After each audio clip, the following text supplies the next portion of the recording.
প্রিয় ছাত্রছাত্রীরা, তোমরা সবাই ভালো আছো? আজকে তোমাদের টেন্স গঠন করার সহজ 12টি স্ট্রাকচার নিয়ে তোমাদের সাথে আলোচনা করব। এখন আমি যে বিষয়টা আগে বলবো সেটা হলো টেন্সটা আসলে কি। টেন্স হলো ক্রিয়া সামগ্রী সময়কে টেন্স বলা হয়। টেন্স মূলত কিন্তু তিন প্রকার। একটা প্রথম হলো প্রেজেন্ট টেন্স, তারপর পাস্ট টেন্স, তারপর ফিউচার টেন্স। প্রতিটা টেন্সকে কিন্তু আবার চার ভাগে ভাগ করা হয়। প্রথমত হলো প্রেজেন্ট ইনফিনিট টেন্স, এরপর হলো প্রেজেন্ট কন্টিনিউয়াস টেন্স, এরপর হলো প্রেজেন্ট পারফেক্ট টেন্স, এরপর প্রেজেন্ট পারফেক্ট কন্টিনিউয়াস টেন্স। এখন দেখো, প্রেজেন্ট ইনফিনিট টেন্সকে আমি চারটা গঠনে বিভক্ত করতেছি। প্রথম যে গঠনটা হলো, প্রথমে সাবজেক্ট চলে আসবে, এরপর মূল ভার্বের প্রেজেন্ট ফর্ম হবে, এরপর অবজেক্ট হবে।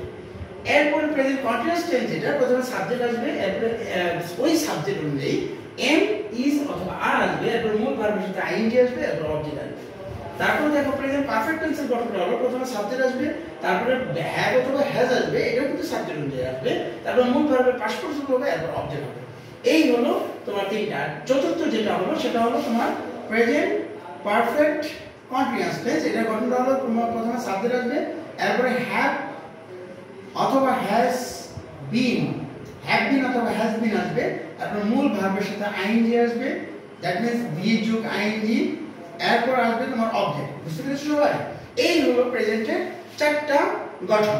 আশা করি তোমরা ক্লিয়ার। এখন আমরা চলে যাব পাস্টের গঠনে। তো পাস্টেরও এরকম চারটা গঠন আছে, স্ট্রাকচার রয়েছে। তো চলো আমরা দেখি পাস্টের স্ট্রাকচারগুলো কি কি। পাস্টের প্রথমে যে স্ট্রাকচার সেটা পাস্ট টেন্সের যেটা আছে, পাস্ট টেন্স, এখানে প্রথমে যেটা আসবে পাস্ট ইনডিফিনিট। এটা গঠনটা হলো, প্রথমে সাবজেক্ট আসবে, এরপর মূল ভার্বের পাস্ট ফর্ম হবে, মূল ভার্বের পাস্ট ফর্ম প্লাস অবজেক্ট। বুঝতে পেরেছো? এরপরে যেটা আসবে, দুই নম্বরে আসবে পাস্ট কন্টিনিউয়াস টেন্সের গঠনটা হবে, তোমার সাবজেক্ট আসবে, এরপরে সাবজেক্ট অনুযায়ী তোমার ওয়াচ অথবা ওয়্যার আসবে। কি বুঝতে পেরেছো সবাই? এরপরে যেটা আসবে, যে মূল ভার্ব যেটা থাকবে, ভার্ব এর সাথে আইএনজি যুক্ত হবে, এরপরে যেটা আসবে সেটা হলো অবজেক্ট আসবে।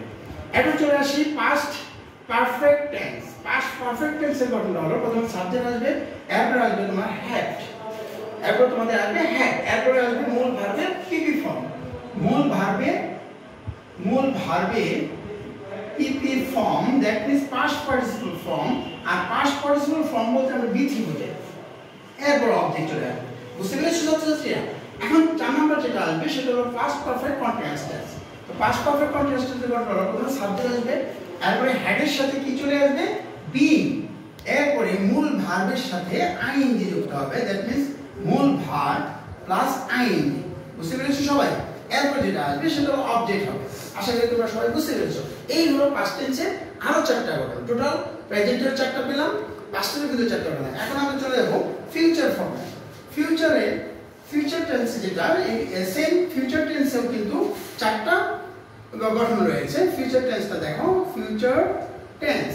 তো ফিউচার টেন্সের গঠনটা হলো, প্রথম যেটা আসবে ফিউচার ইনডিফিনিট টেন্সের গঠনটা হলো, প্রথম সাবজেক্ট আসবে, এরপরে শেল অথবা উইল আসবে। এটা সাবজেক্ট অনুযায়ী কিন্তু শেল উইল বসাতে হবে।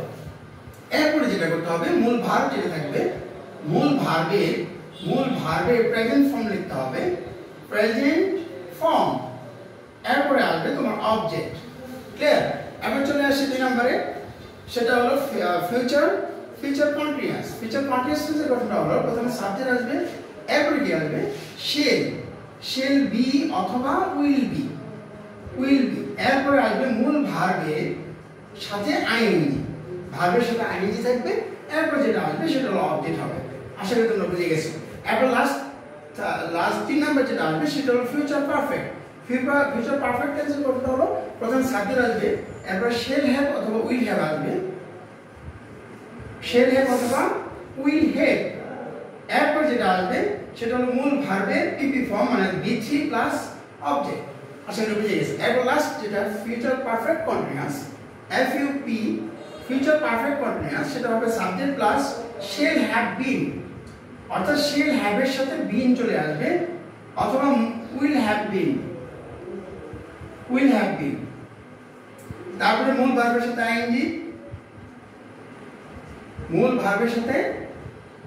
ING, plus object. প্রিয় ছাত্রছাত্রীরা, তোমরা কি সবাই বুঝতে পারছো?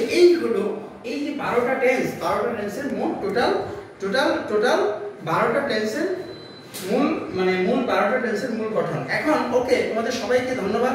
আমার ক্লাস যদি ভালো লেগে থাকে অবশ্যই লাইক, সাবস্ক্রাইব এবং কমেন্ট করবে এবং আমাকে জানাবে। ধন্যবাদ। আজকের মতো এখানেই সমাপ্ত। সবাই ভালো থেকো।